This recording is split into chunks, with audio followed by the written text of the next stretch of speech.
Greetings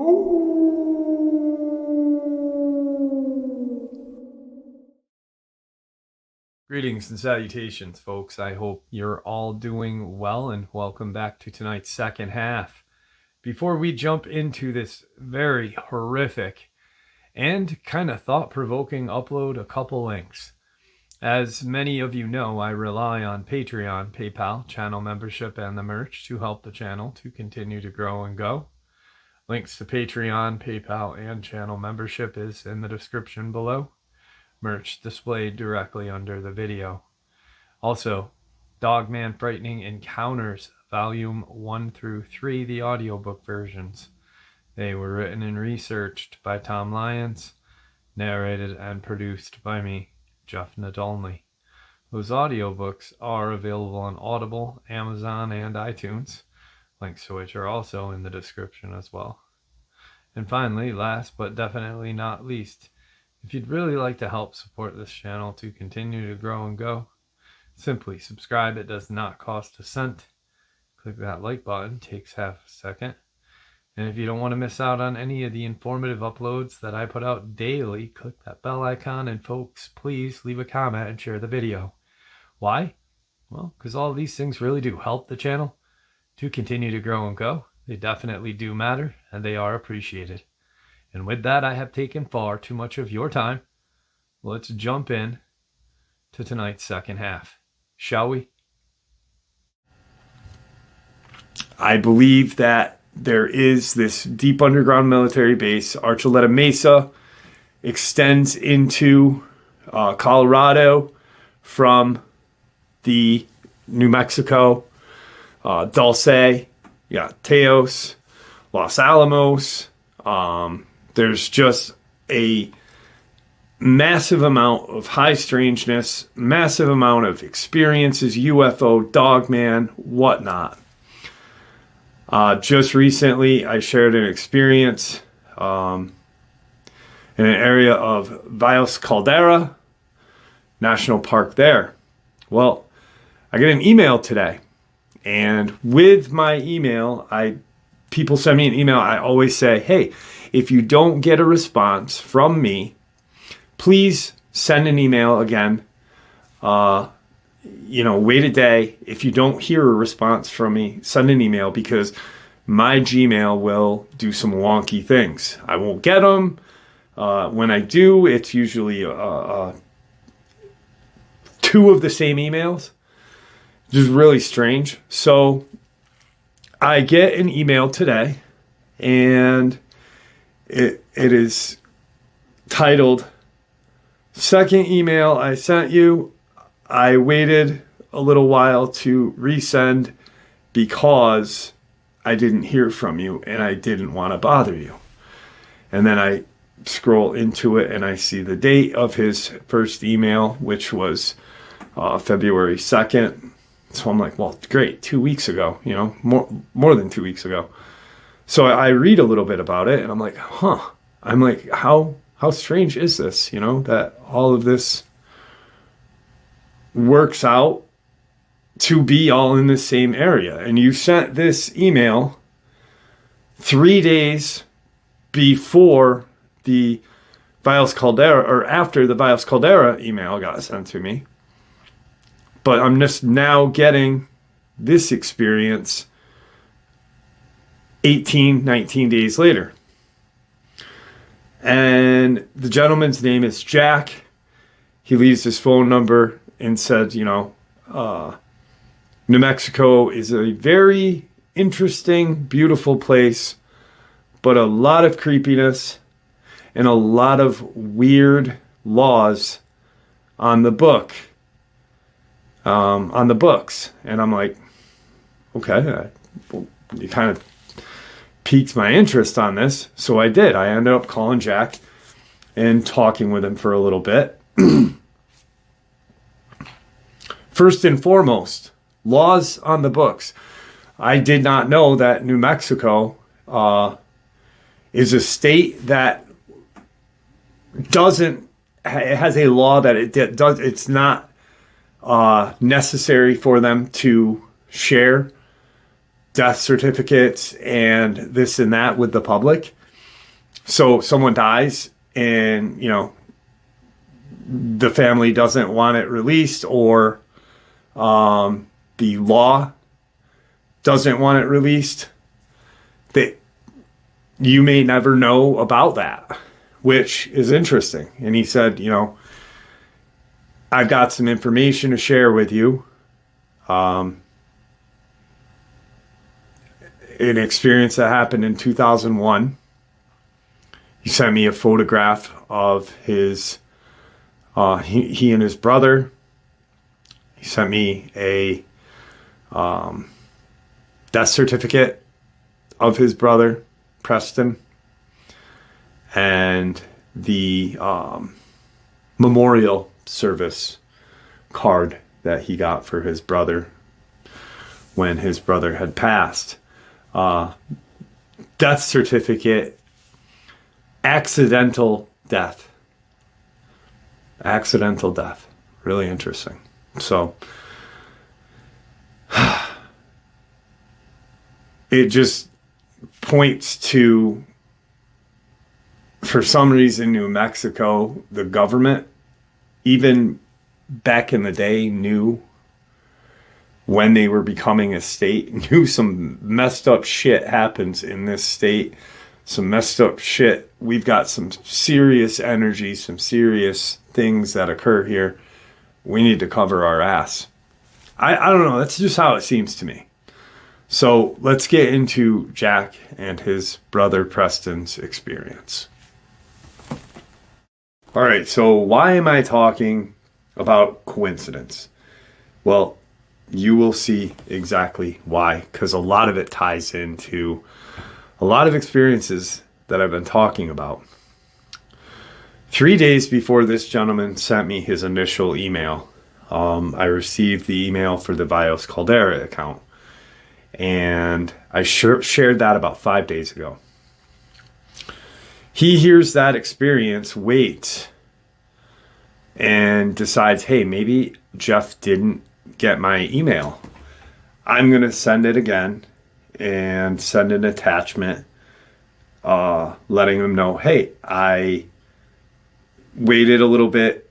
I heard you share an experience the other day, coincidentally, pretty close to where I had my experience with my brother. Now, during the Vios Caldera account, I talk a lot about all these other experiences and strange things that are happening and going on. Like JR, his dad, Robert, the Gila, cliff dwellings, which are in Silver City, New Mexico, Gila National Forest. That's where JR and his dad had some experiences. Talked about a strip mine out that way where some crawlers were seen and dogmen were attacked by crawler. Vios Caldera. Then I talk a little bit about how Dulce, Teos, and all this other area, and I'm pointing at my map right now. You guys can't see it, but so, and then the Castilla County, Colorado experience, which is right over the border, pretty close to Teos, which is strange. Archuleta Mesa extends up into Colorado, and, just a lot of weird coincidence. Well, back in 2001, this gentleman named Jack, he was 22 at the time, and his brother, Preston, was 26 years old. Now, coincidentally, like I said, New Mexico is a state where they don't have to share the legalities like a death certificate with the public for some reason. I didn't know that. So I receive a death certificate, the memorial letter or card there. And, Jack shares his number with me. So I contact him. And we had a long conversation. Really, really nice guy. 2001, he and his brother are in an area called Bandelier National Monument. And which is pretty much Bandelier National Monument, Bandelier Wilderness Area is kind of all right in here. And there's a place called Alcove House, which is a Pueblo kind of rock structure, cave structure. Multiple families lived in this area. Very similar to the Gila cave dwellings. Coincidence. Now, he and his brother had been hiking in this area.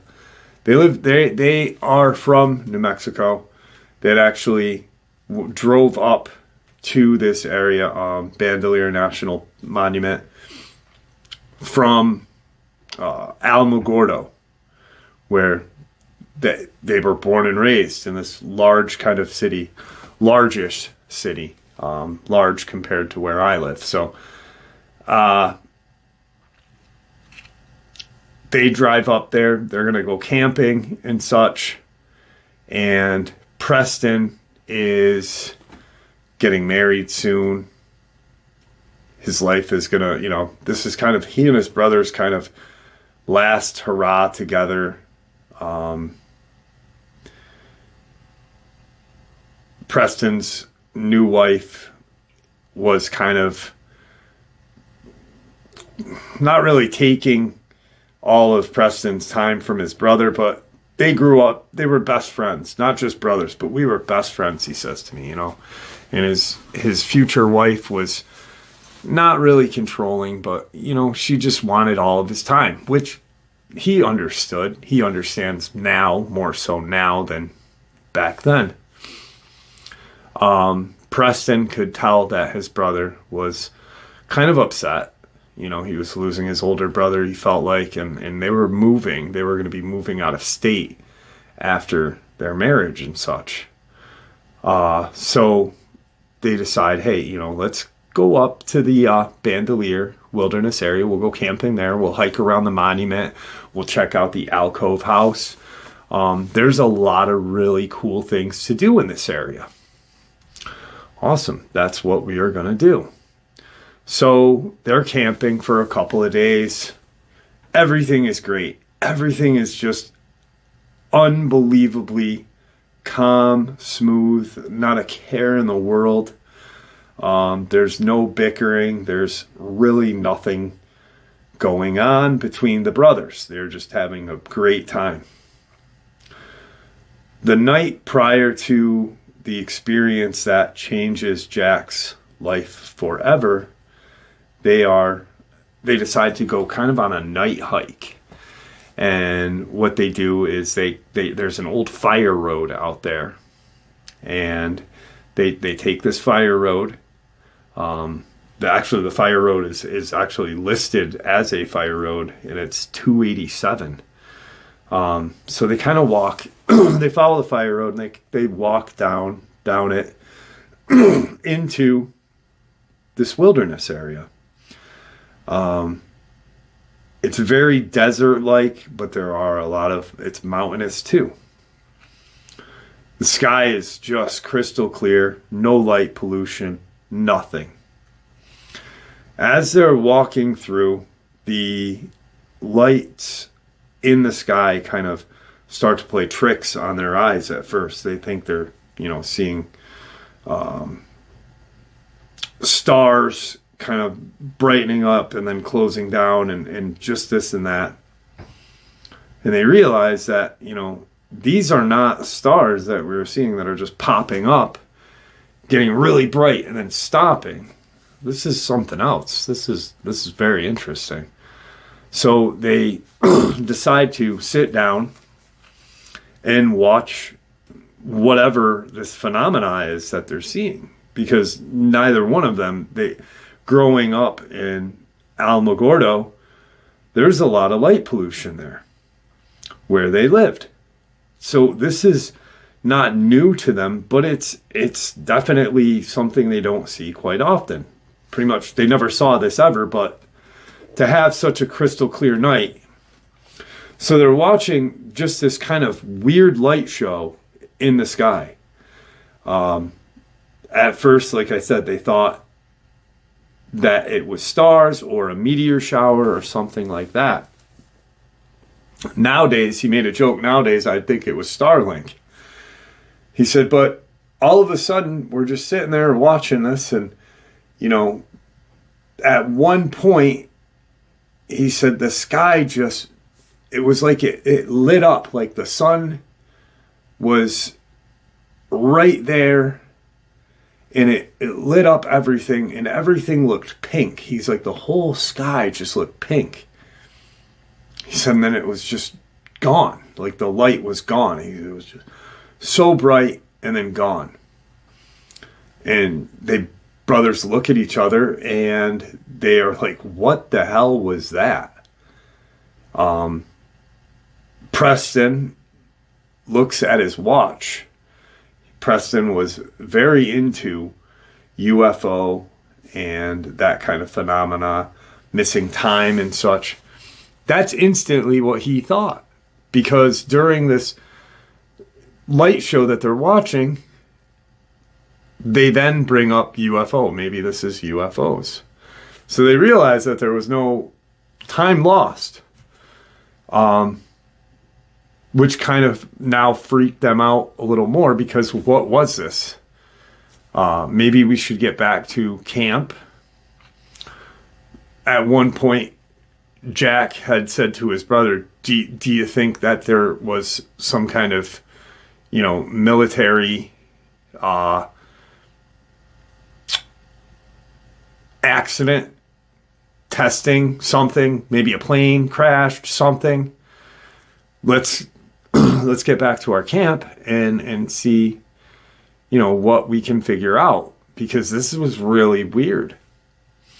So they turn back and they start walking down the fire road, and as they're walking, they kind of keep popping over their shoulder just to see if anything the sky is lighting up again.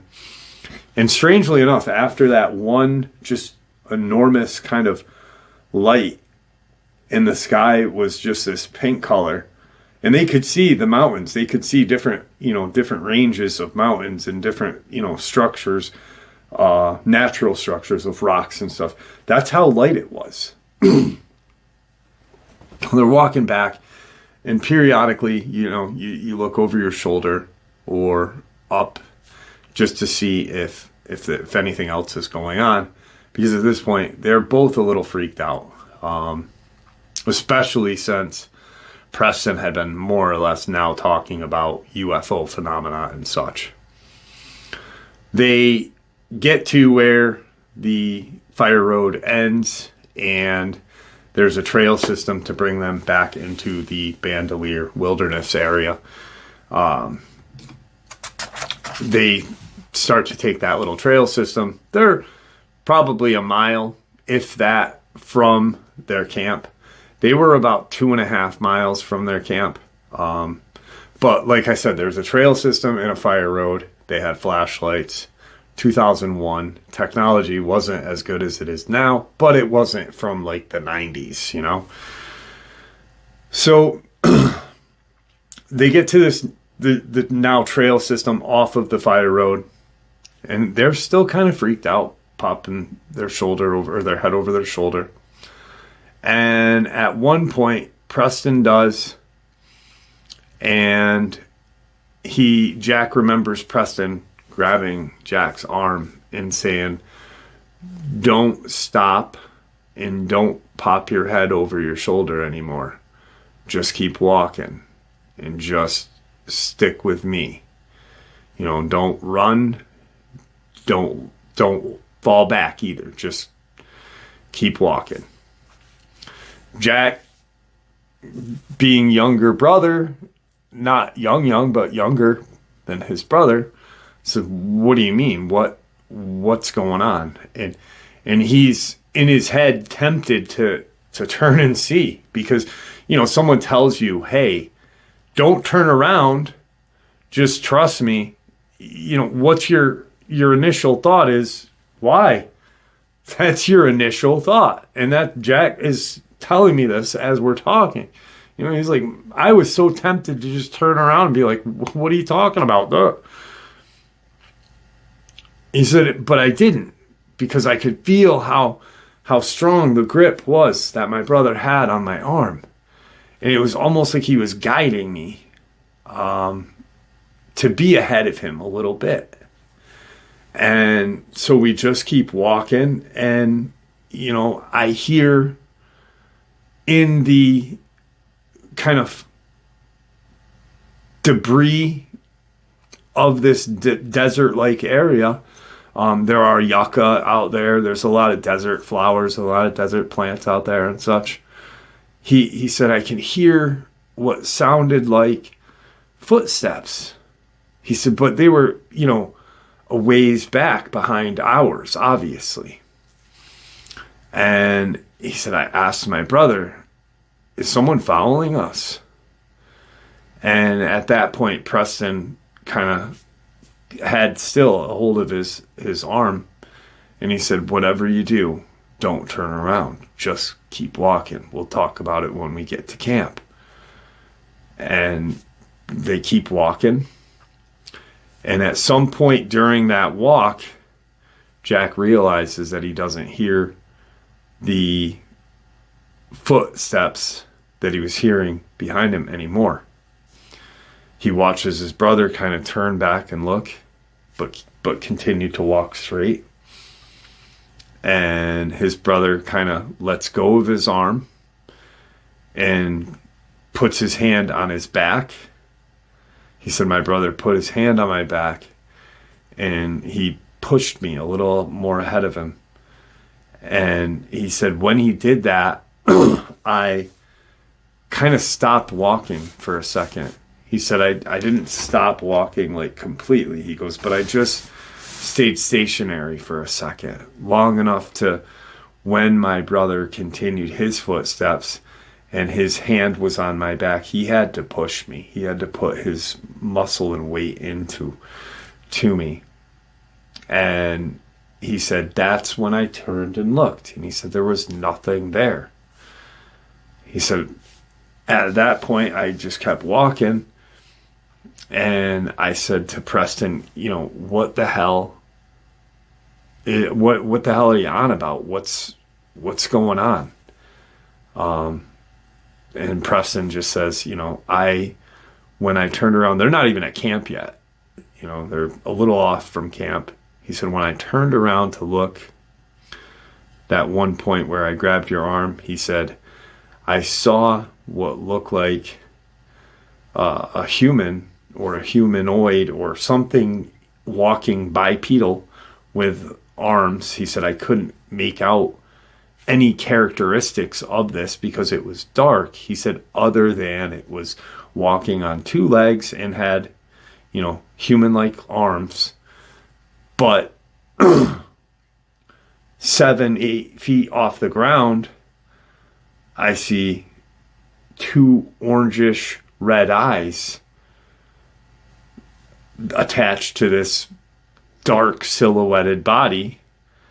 And that's when I grabbed your arm. He said, whatever you do, don't stop it. Don't pull that shit again. Just let's get to camp. At least there, you know, he's like, I've got a firearm in my truck. He said, I know we'll be at least safer than where we are right now. They keep walking and they get to where the trail ends and there's a kind of federal access road to the wilderness area just off from the alcove house. They get to there and Jack, for some reason, turns. Well, they had been turning over their shoulders together, you know, the inside shoulders. But when they get to this access area, he turns opposite shoulders, so he's got more of a schematical view, or whatever you want to call it, more of a panoramic view from like here back instead of right there where you don't have a lot. But when he turns, he sees this vast kind of opening, but still off in the distance and onto his side further over, he sees orangish red eyes.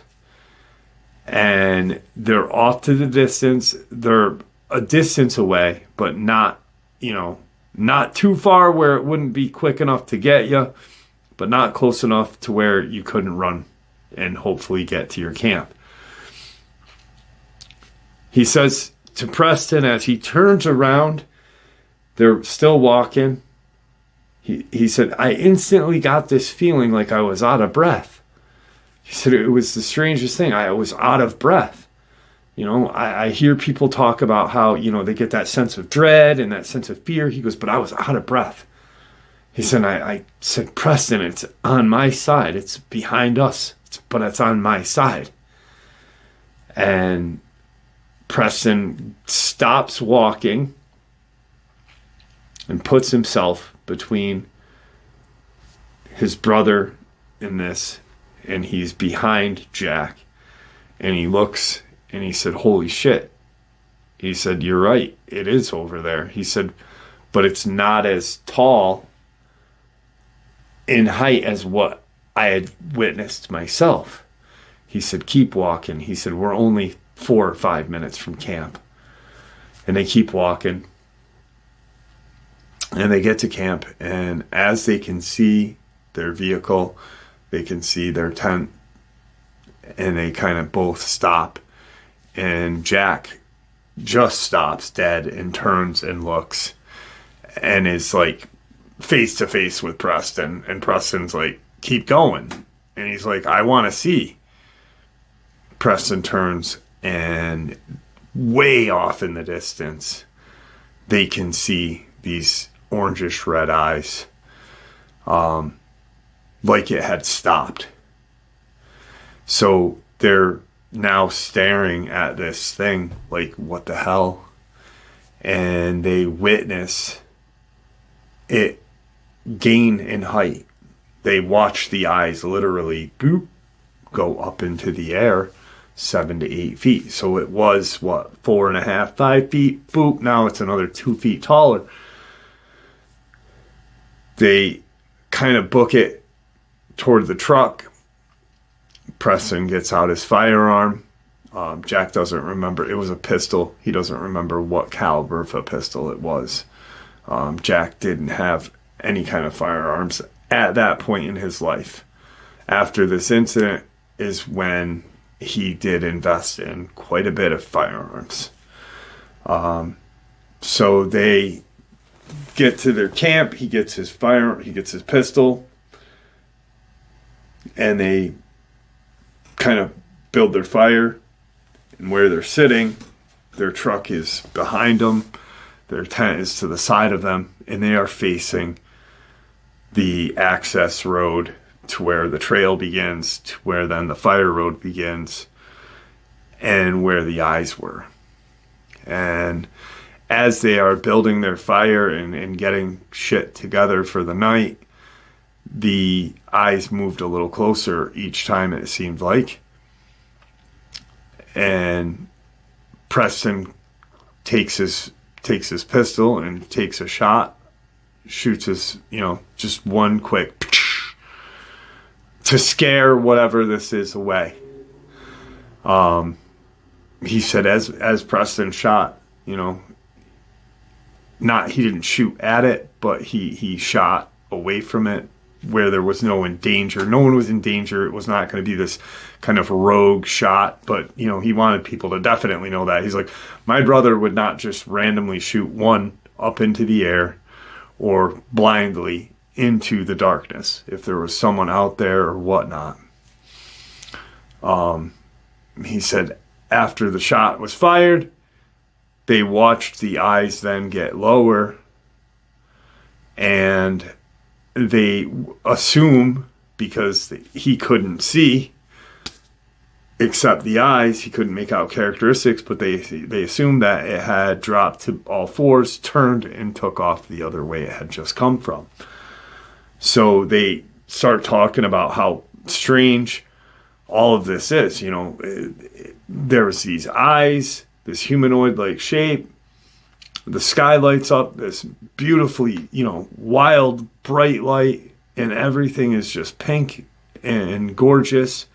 Even with the skeletal trees and you know, because everything kind of looked skeletal from this very strange bright light.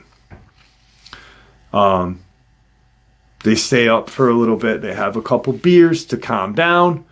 Not enough to get intoxicated enough to be just dirt.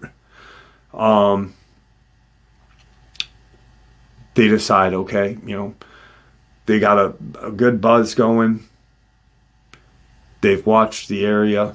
They don't see any kind of eye shine or anything strange. 2 hours at least had gone by. They make it into the tent and they go to bed for the night. Next morning they get up. They got 2 more days left of this trip. So today, the day of, and 1 more day. And then on that last day, they'll pack up and leave. So 2 days, 1 night. They get up the next morning. And the plan of the day is coffee, breakfast. Let's go back out to where last night we saw that bright light, those strange eyes. Now that it's daytime, let's go see, you know, if maybe it was a meteor that fell. Maybe we can find it. They're not even thinking about the eye shine. They're not putting any kind of ideas to what it is. They're almost, Jack and Preston are almost like kind of trying to push it out of their mind. Like, that didn't happen. But maybe a meteor fell. And Preston was very adamant about wanting to look for a meteorite. You know, huge, like I said in the very beginning, huge into UFO. Huge. Just anything he could read or watch on alien and UFO, he was about. Jack didn't know too much about the UFO topic, only what Preston had told him. But for some reason, Preston, even though he was huge in the UFO phenomena, he did not believe in Bigfoot at all. There's no such thing as Bigfoot. Bigfoot is a made-up creature. You know, even though we know 100% without a doubt that with that many people seeing these creatures out there, that there are these creatures roaming the area everywhere, you know, in any kind of wooded area. We all know this. So Jack kind of brings up, do you think that was Bigfoot that we saw? And he said, you know, Bigfoot doesn't exist, but let's go find the meteor. So they start, you know, they have their coffee, have their breakfast, clean up everything and get ready for the day. And they hike out to this fire road, from the access road to the trail to the fire road. And they're out pretty far out. They can see a couple of mountains out in the region that are active hiking trails and such on these mountains. And they get to where they had been sitting the night prior to. And they just keep walking and walking and walking. And, you know, where would this light have been? How far out could it have been? You know, from that one area, maybe a football field, they're looking. And they didn't find a meteorite. So they're just laughing, having a good time, joking about. And through this walking, they are aware of, you know, with the alcove house and such, the ancient Pueblo lived in this area. And there are still kind of remnants of their existence. You know, on these rocks, there are some periodic petroglyph, you know, a strange kind of opening in the wall that looks too smooth and too almost human made to be a natural kind of fissure in a rock. You know, like it looks pretty smooth, like native people, ancient native people would have created. You know, you go into these cave dwellings and they are smooth rocks, you know, because there's been work done to that. And they notice, you know, these caves and a periodic petroglyph and just little things that they're taking note of and joking about and this and that. They get on top of a kind of ravine. So they're now looking down at this fire road area. And they can actually follow the road from how high they are up. Not thousands of feet, but, you know, a couple hundred feet above the fire road, you can see a good distance. You can see all around you. So they look at the fire road and how it goes, you know, in a weird kind of pattern, and then shoots out to a trail and an access point. They're just standing there and they start talking about, you know, where, you know, if it was a meteorite, where do you think it is? Yada yada. Should we keep going and looking? Preston's like, nah, let's just, you know, we'll call it a day. We'll go back to camp. You know, we'll figure it out. Maybe we'll go to the alcove house again. Let's just call it a day. You know, we'll go back to camp and enjoy everything. It's our last day, kind of. Last night. Pretty much what the plan was going to be was they were going to, after this hike, go back to camp, get drunk, and, you know, eat dinner, pass out. Just two brothers enjoying each other's company. They start to walk off of the ravine top that they're at to get down to the the fire road. But instead of having to go straight down, like off of the ravine to where they were, they couldn't, because it was literally not a sheer cliff, but the angle of it would be impossible for them to walk down. You know, you're going to fall and hurt yourself if you try. So they have to go elevate up and then down to a safe kind of walkway that looks like it's kind of ancient.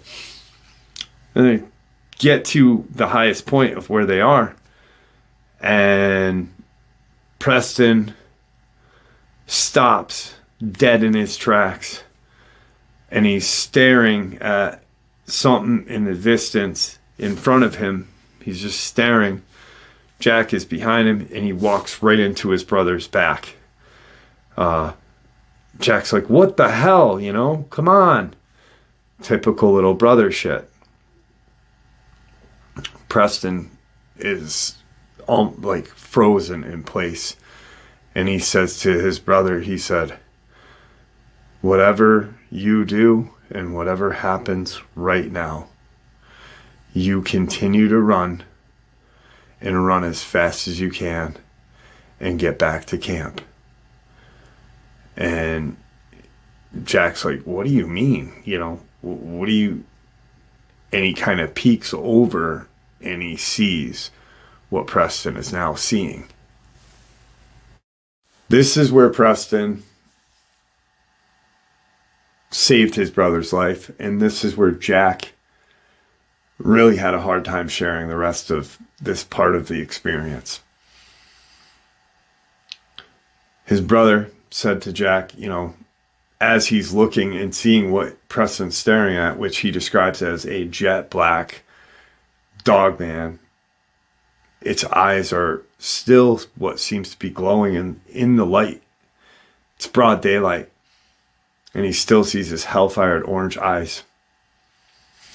He takes off running down the embankment because Preston told him to. He believes that the last thing he remembers is Preston touching his shoulder and saying, run. He gets down the embankment.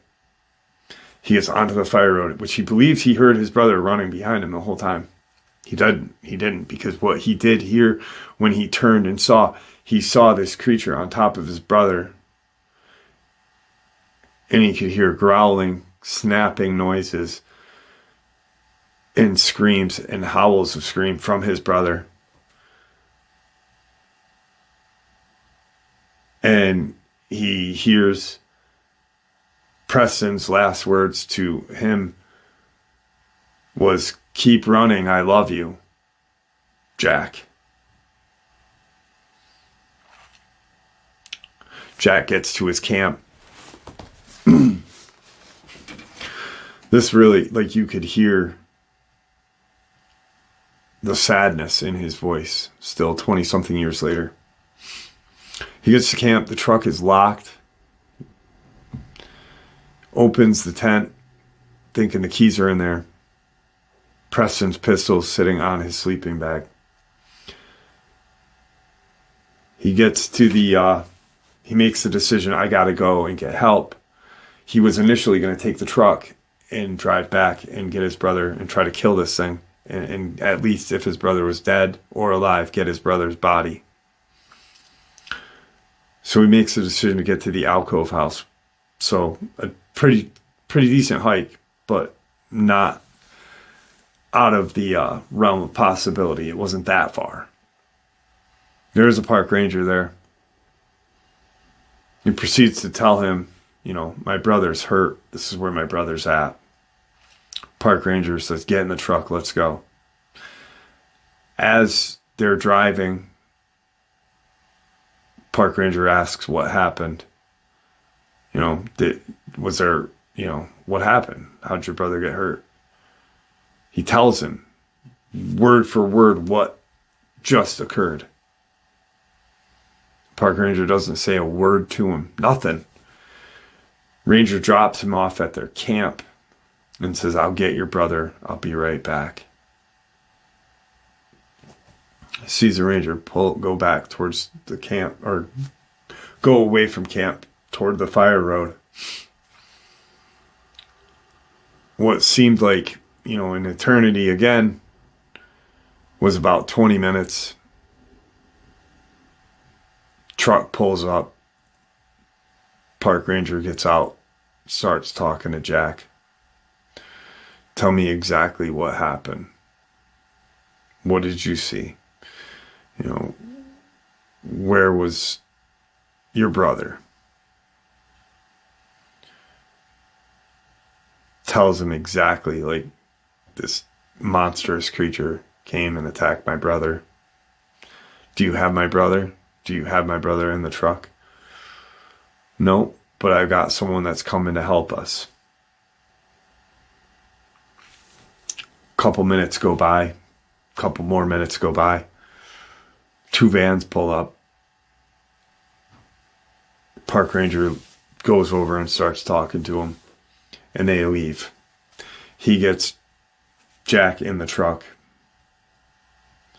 Now, Alamo Gordo is a distance away, and that's where they lived.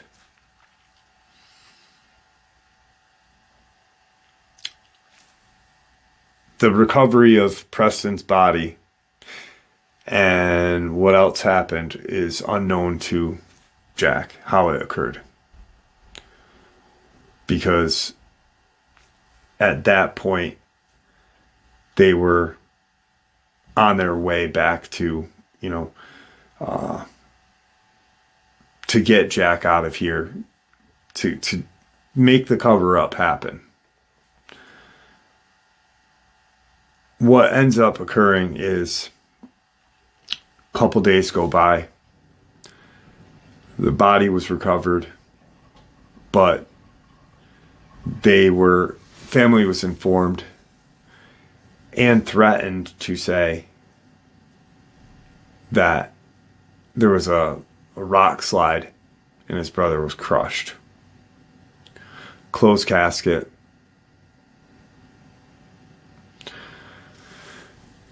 Because of the amount of damage that was done to his body. 20-something years have gone by and he still hasn't forgave himself for running, which he did what his brother told him to do, was stay alive. His wife, during all of this, Jack's wife, obviously knows what occurred from Jack. Decides to help him heal from his PTSD. In 2022, hired a psychic for a psychic reading. Now, where the psychic reading occurred was over the internet, like a Zoom kind of thing.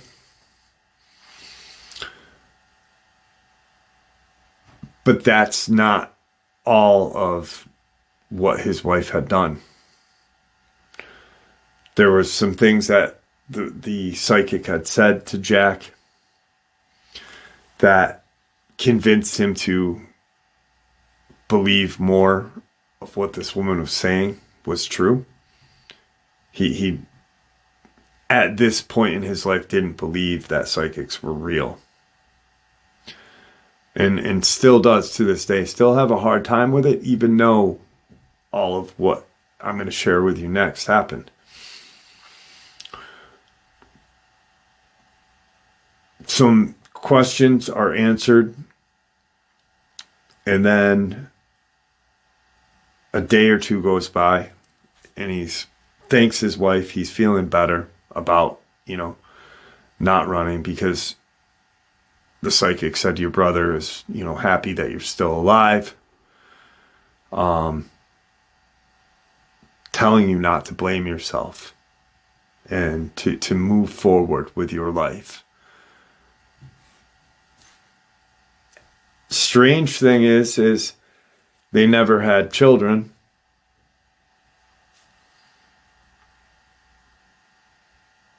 Supposedly Preston asked through the psychic, why didn't you have kids? Why aren't I an uncle? Which, I have a hard time, even though I am a knower, I saw a Dogman, I know they're real. With psychics, I still kind of have a hard time. Sorry about that. Tigger came bounding through the house. So with psychics, I kind of have a hard time still. I don't know why. I do believe that there are people that can answer certain things, but I've never had a psychic reading, so I don't know how I feel about them. He wholeheartedly believes that they are 100% without a shadow of a doubt real. So,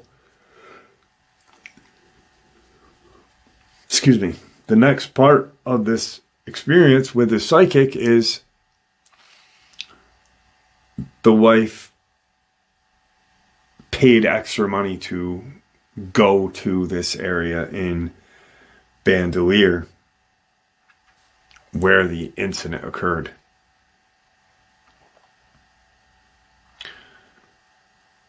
They go, they meet, and everything, Jack's pretty comfortable with the psychic. Wife is comfortable, and they go to the campsite where they had camped.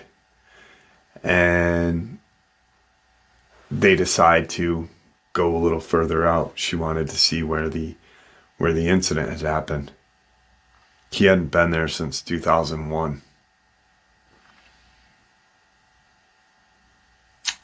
As they're driving out, she starts telling him things about the night before this all happened. Like the night the sky lit up. Your brother says, do you remember the night the sky lit up? Do you remember the UFO? They get to the exact area. They don't go up the embankment. They stay on the fire road. Ow, sorry. They don't get up the embankment. They stay on the fire road. She states to Jack, she doesn't start talking about Preston. What she says to Jack at this point is, I feel the energy of something very strong here. I feel your brother, but there's something else very strong here.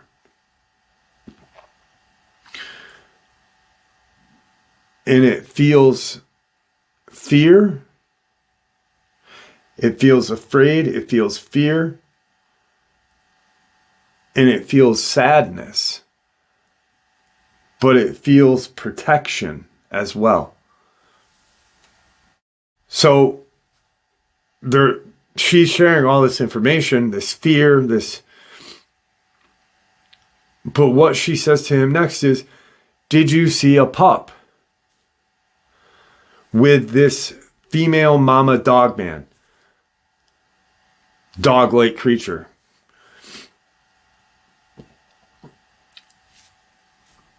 He doesn't know what to make of this, because she's already talked about things that his wife didn't even talk. He hasn't even shared with his wife.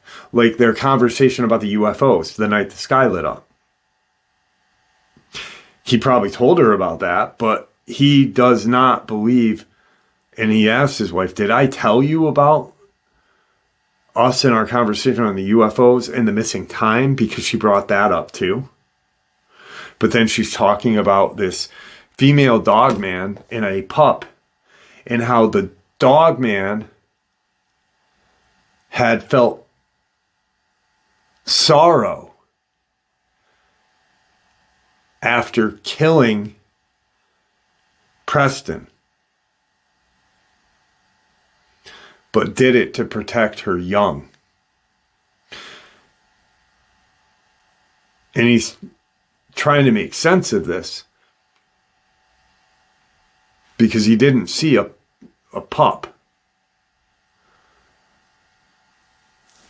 And he said, Jeff, I don't know how to feel about this. How should I feel about all of this? Because, now it's been a couple years since we had that reading. He said, and after that, I didn't, my wife paid for it and as a gift to me. But, I haven't spoken to her. He goes, but there's so many things that point to her telling the truth, like the UFOs, the conversations that my wife didn't know. But then she brings up that the reason why my brother was attacked, that we almost got attacked, was because there was a pup. And that the night before, it had followed us to make sure that we didn't get near where its pup was hiding. It didn't even go near them. It stayed a distance away and did make itself known, but you know what I mean?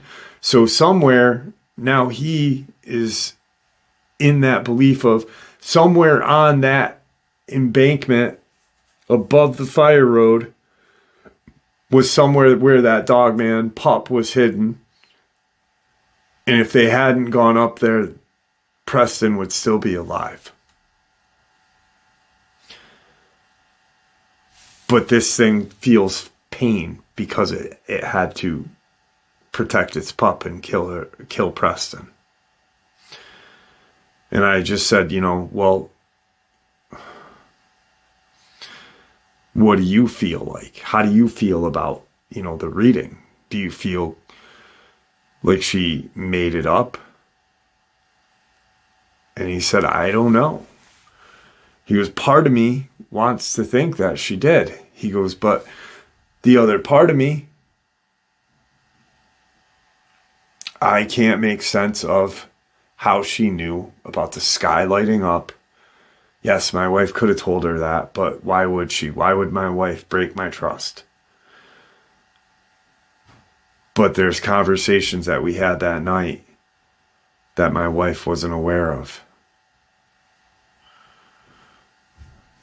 And I said, well, you know, there is undeniable proof that, you know, there are these mediums out there that, you know,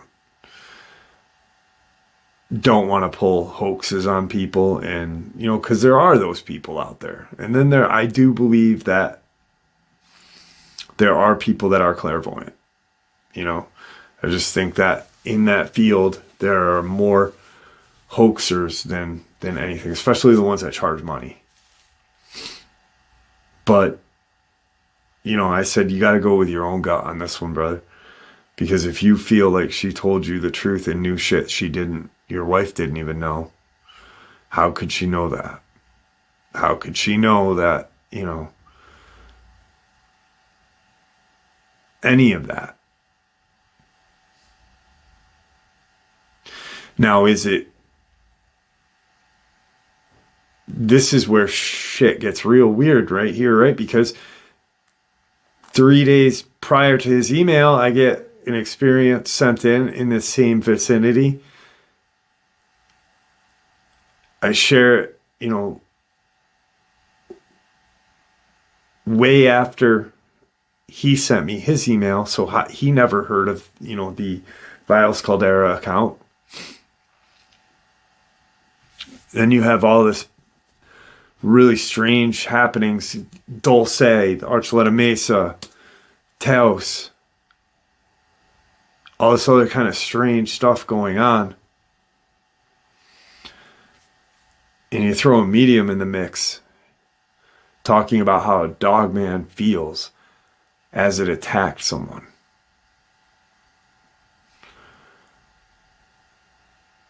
And I just said, go with your gut, man. If you believe, you know, that what she's stating is the truth, go with your gut. But, you know, it's just a psychic. I've heard of Lorraine Warren having a connection with a Bigfoot. It was hurt. It was hurt, severely hurt, running through the woods with, you know,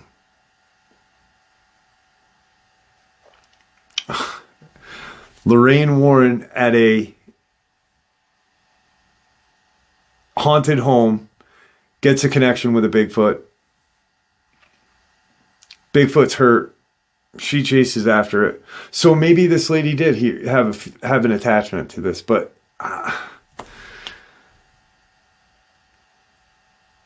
it's crazy. It's fucking crazy. Imagine if that's how that Dogman felt. All right, folks, there was tonight's second half. I do hope you all enjoyed it as much as I enjoyed sharing it with you. I'd like to thank you all for supporting this channel. It is, after all, your support that helps the channel to continue to grow and go, and what gives us all a place and a chance to share our experiences and theories judgment-free. Everyone is simply treated with the respect that we deserve. Stay safe, happy, healthy, and ever vigilant, keeping an eye on our children, pets, family, and friends. These creatures are real. They are out there and dangerous. Share this information with those you love and care about, and it just may help save their lives someday. Until next time, never stop asking questions. Never stop searching for the truth. And God bless you all.